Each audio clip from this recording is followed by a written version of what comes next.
approach to calculating an emissions inventory for non-road mobile machinery. First, I will give you a short introduction to the Infras company. Then we will look at the inventory status in Switzerland. We will dive into the methodology that we use to calculate this inventory. We'll look specifically at sources of information, some future developments for the sector, a little bit of validation and sensitivity analysis, and then some conclusions. So Infras is a consulting company. We also offer services in analysis and research, and we're really working at the intersection of society, energy, economy, transport, and the environment. So we're quite active in these areas, specifically in the areas of climate, air pollution, and transport. We do a lot of work on greenhouse gas emissions reporting, modeling, also air quality. We work also to develop action plans for reducing greenhouse gases or air pollutants. We analyze measurement data. We develop emission factors, such as in this project for vehicles and machinery.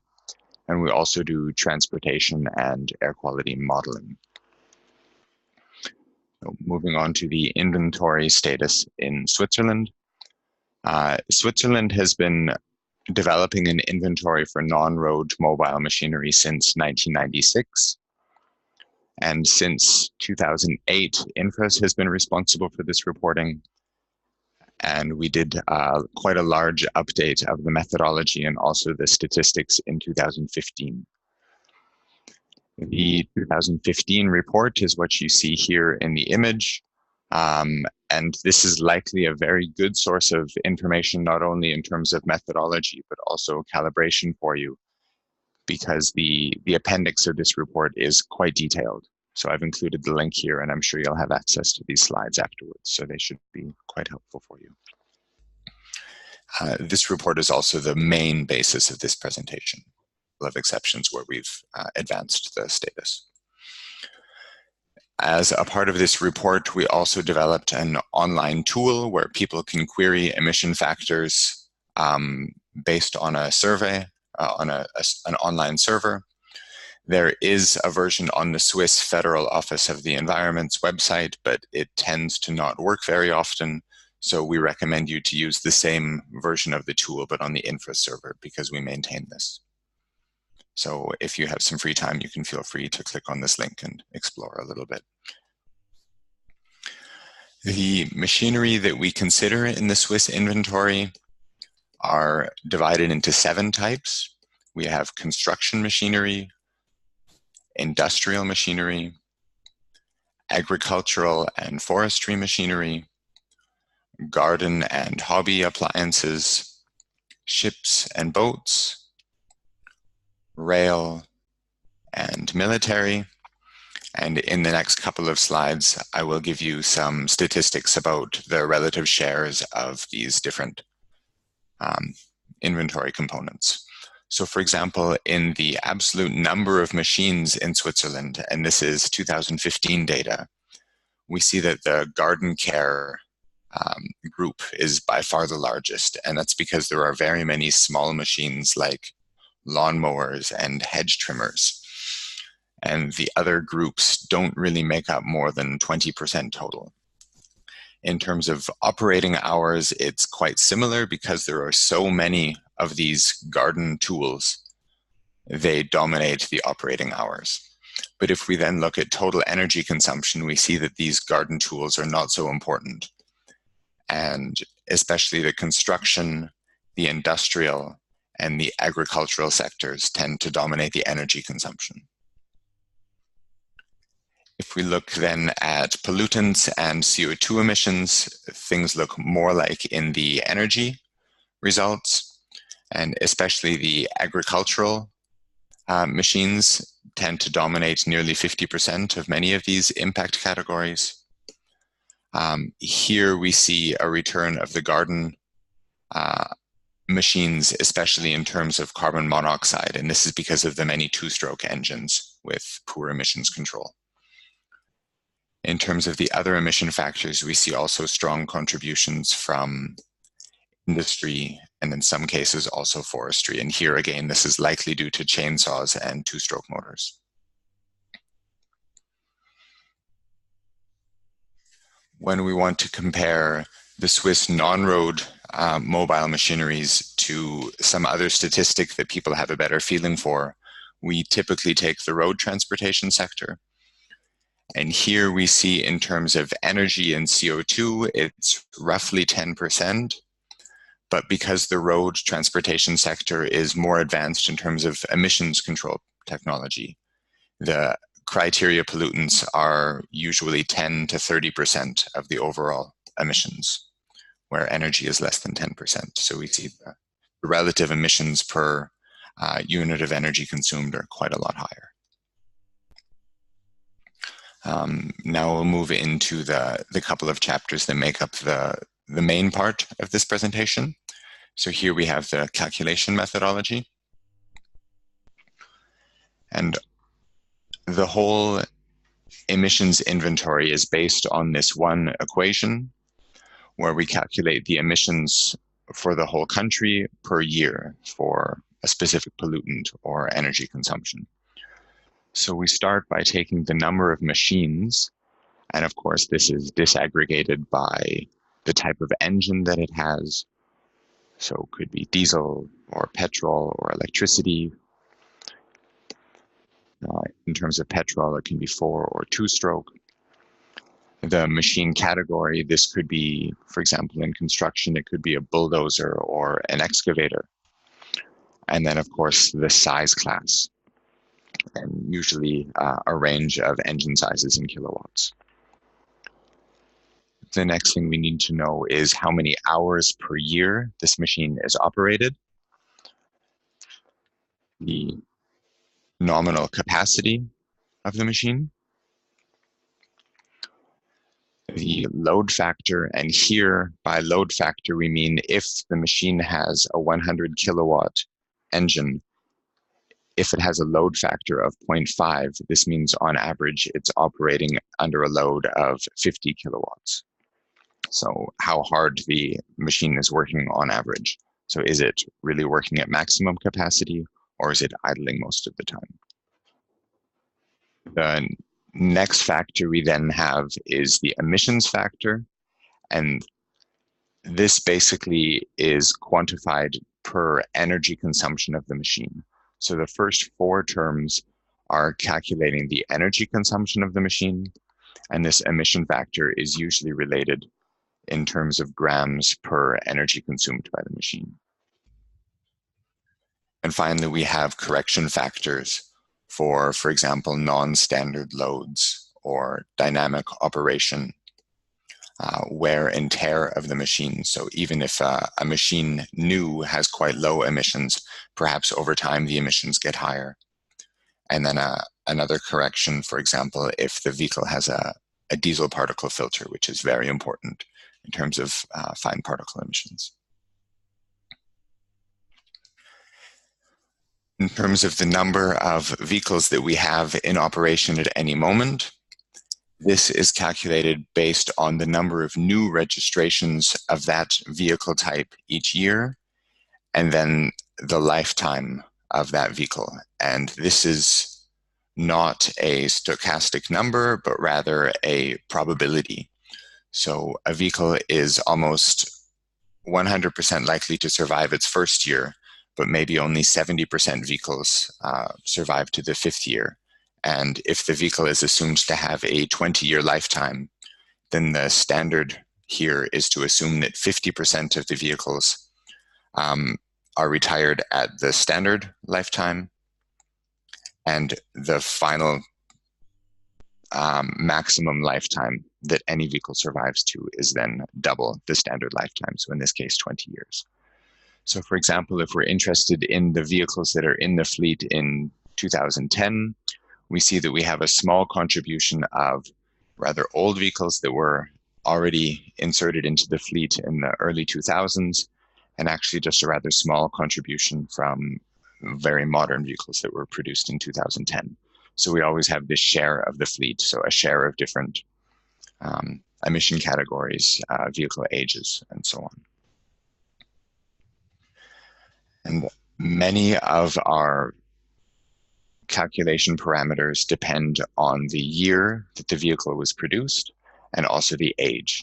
So of course, the EU emission standard depends on the year when the vehicle is produced.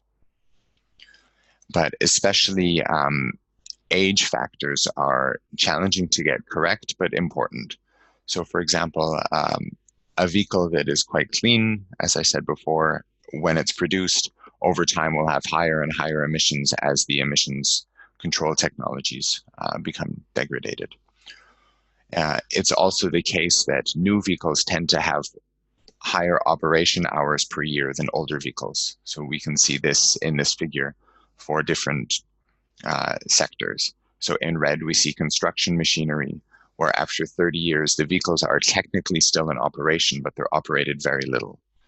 Where in industrial or in agricultural situations, older vehicles are retired after 40 years, but they have more hours per year later in their lifetime. And of course, the correction factors are different as well. So if you're interested in more information here, I would suggest you look at the report that I referenced at the beginning of the presentation and look into the annex where quite a lot of this detail is available. Next, moving on to the sources of information and how you can get access to data to fill out these tables. And this is probably the most challenging aspect of non-road mobile machinery inventory production. So what we need, as I've discussed on the last couple of slides, is a machine stock. So how many vehicles do we have from which age group, with which engine technology, with which vehicle category and power size per year through history? We need to know the number of hours that vehicles operate, the average load factors, the average lifetimes of the vehicles, and then these age-dependent parameters such as emission factors, operating hours, and correction factors. Here I will give you a little bit of information about where we got these input values, and I will say straight at the beginning, there is no one single source of information, but it's a mosaic, a puzzle of many different sources. And you have to become good friends with uncertainty because there are a lot of data gaps and there's no correct answer or easy way to fill some of these gaps. So of course, the first place you should look is in vehicle registration databases, because especially in the construction sector, although these vehicles aren't designed primarily for road use, many of these vehicles are licensed for use on the road, so then they are included in these databases. Another valuable source for new registrations were market studies, especially from the companies Off-Highway Research and Integer Research. And these reports cost several thousands of francs or euros. But it was really the only way for us to get our hands on some of this data. So it was quite helpful in the end. The other source we had was publications from industry associations. For example, the Construction Industry Association provides help for tendering processes to know how much you should bill your machines for. And as a part of this, they list typical annual working hours for a machine and also average lifetimes. For certain sectors where we couldn't find information elsewhere, we directly contacted major companies, for example, the Swiss military or the National Rail Company, and we had some luck getting data there.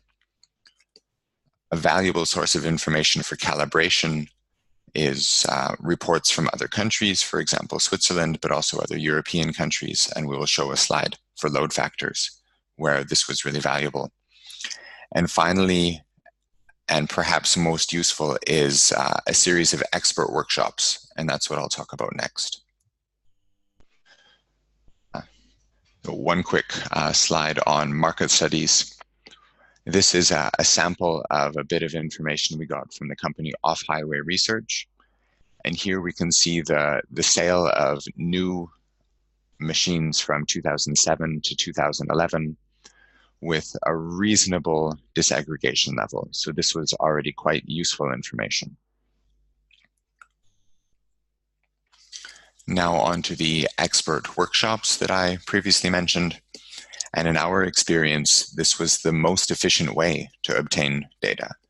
So we invited experts to 3 different workshops, generally based around 3 separate groups of machinery types.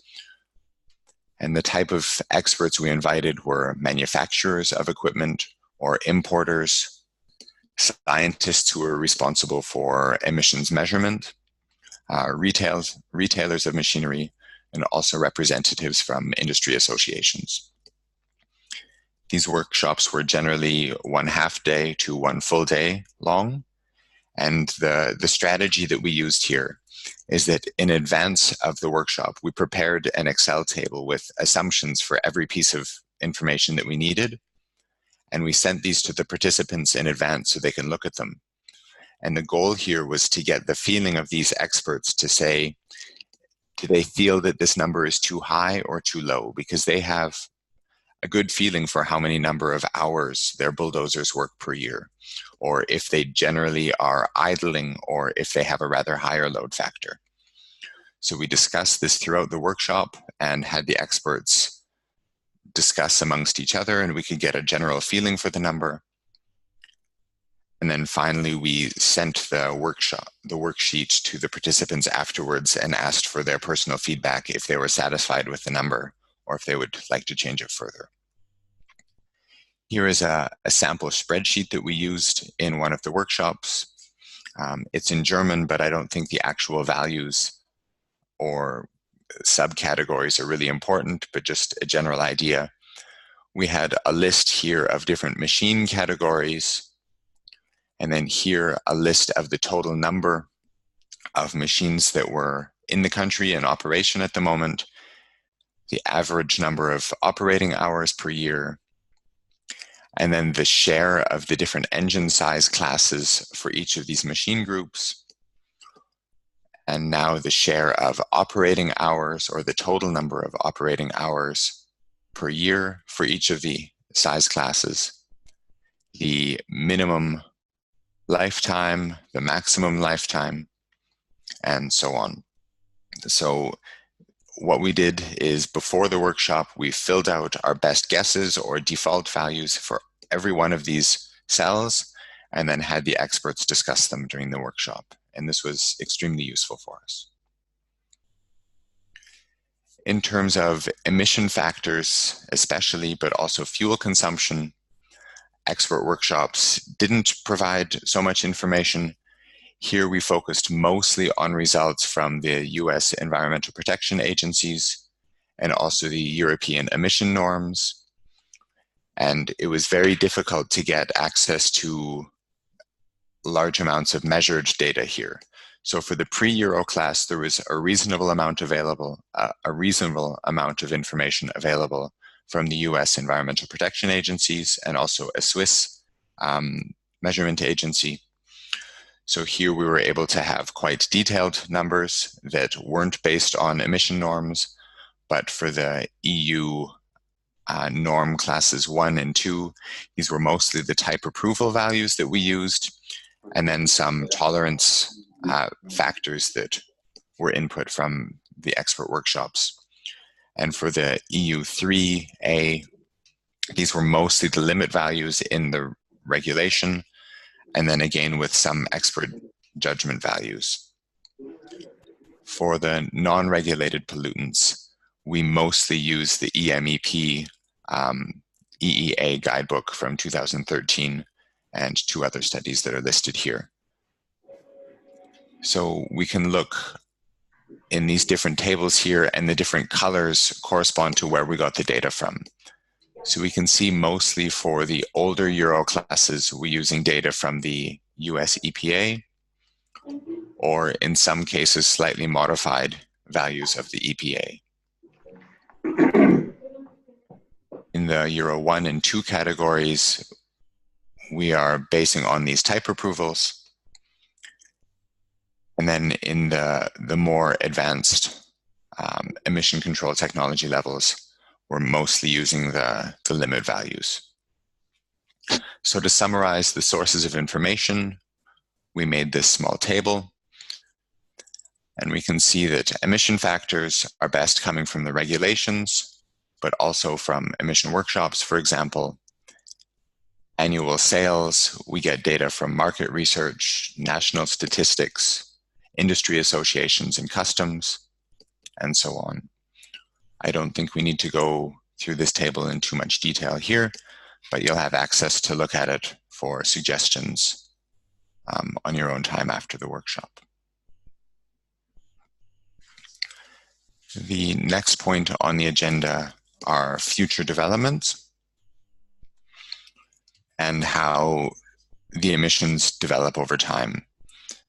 So in the first table, we have operating hours in number, million of hours operated per year, broken down into the different machinery types over time.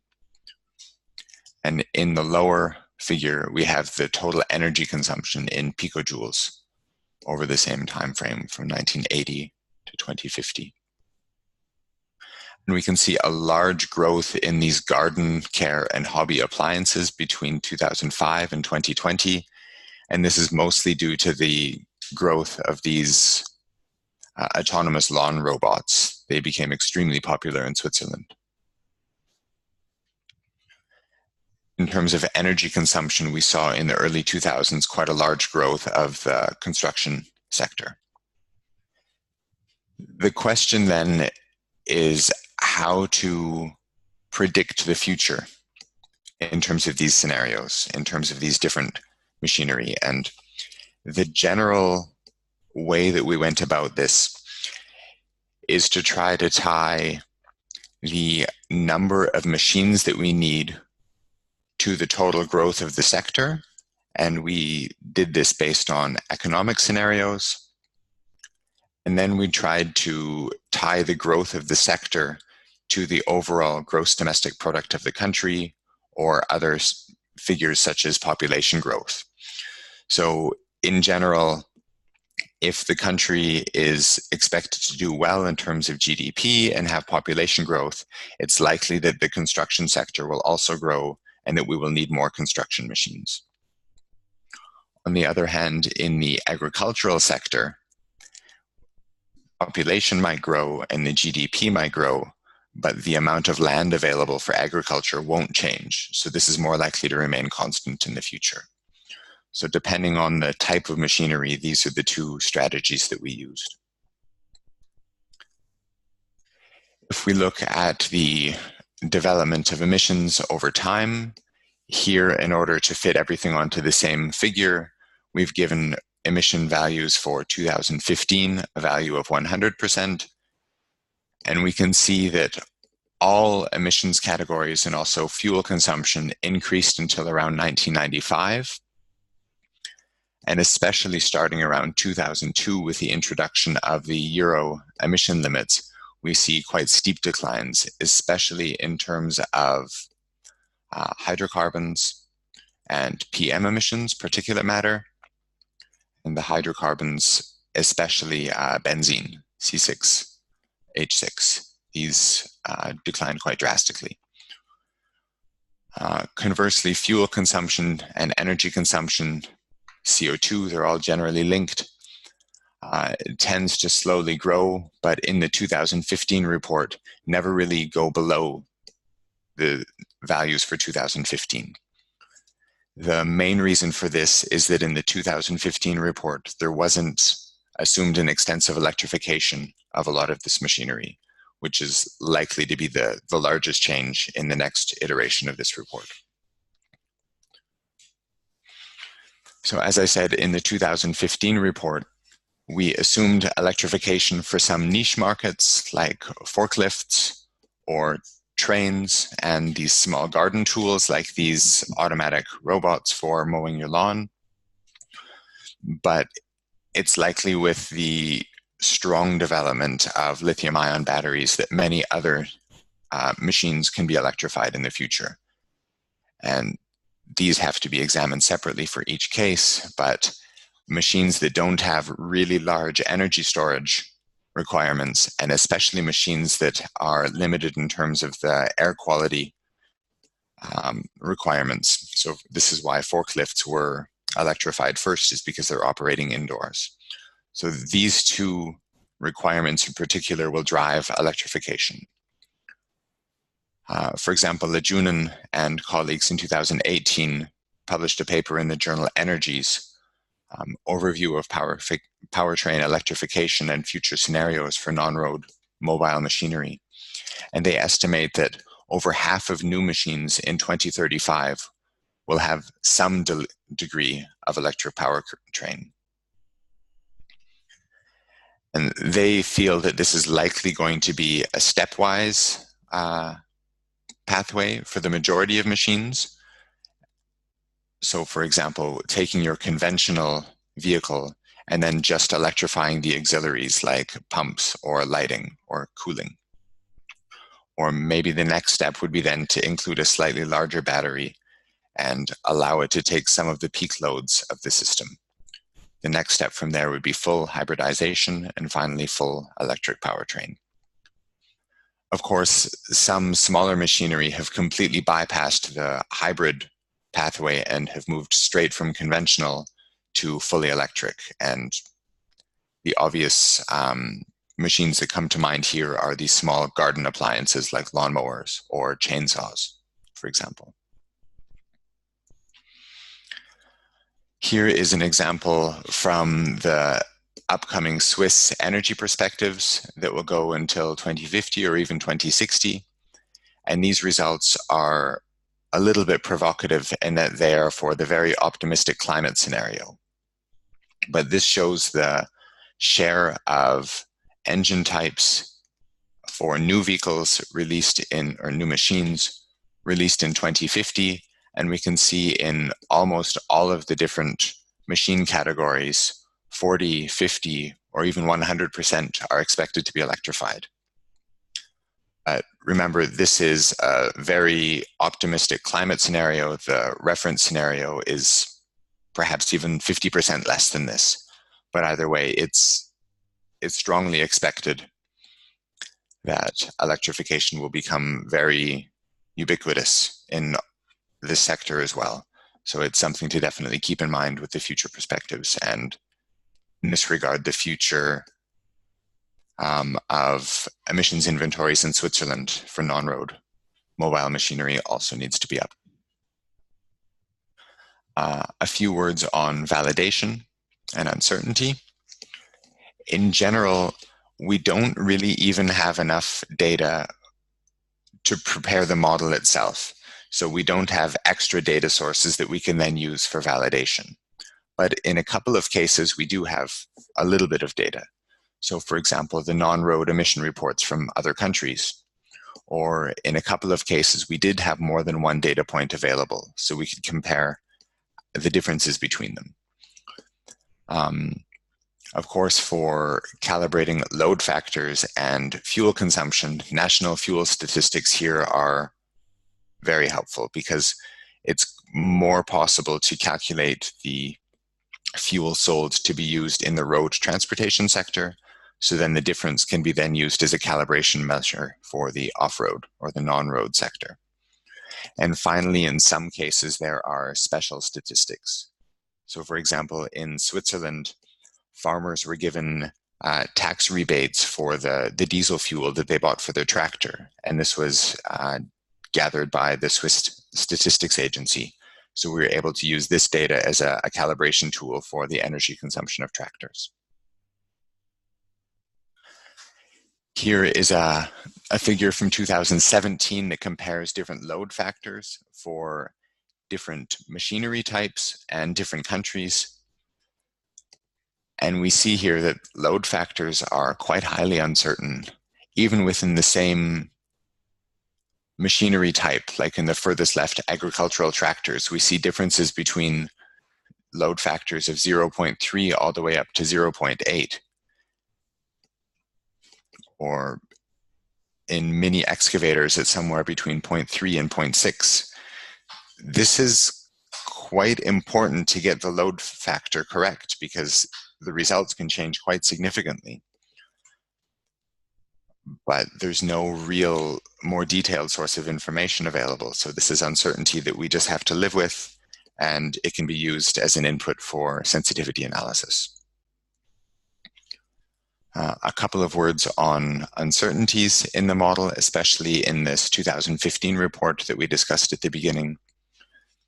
The stock and the operating hours for larger machinery are rather well understood because they're based on official data sources and market studies, but for smaller devices, it's quite difficult to get data, so there's much more uncertainty here.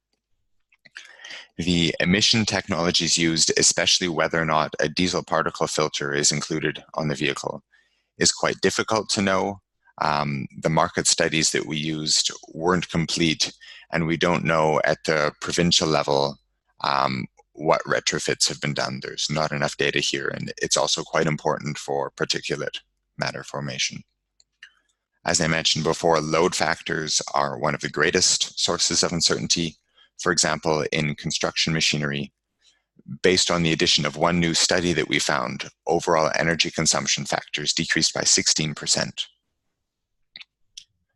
In terms of emission factors, as I said before, there are a lack of measurements, so we're forced to rely on the type approval data available from the EU or estimates. And especially for the later Euro stages, there's really not many measurements available. So we're forced to just assume that the regulation levels are achieved, and we don't actually know this for sure. And the final and perhaps largest source of uncertainty moving into the future is to what degree will electrification prevail in the non-road mobile machinery sector. Finally, a couple of conclusions. So Switzerland has had an emission inventory for non-road mobile machinery since 1996, and it was last updated in 2015. Emissions and energy consumption from the non-road sector are roughly 10 to 20% compared to the road transport sector, but for some pollutants, especially particulate matter, this can be up to 30%. Data can be very difficult to obtain. Aside from the traditional government statistics, such as registration databases, customs databases, we can strongly recommend running expert workshops and trying to get a hold of market studies to complete this data. And finally, uncertainties are large, especially in terms of load factors and the actual versus regulated emission factors. Thank you very much.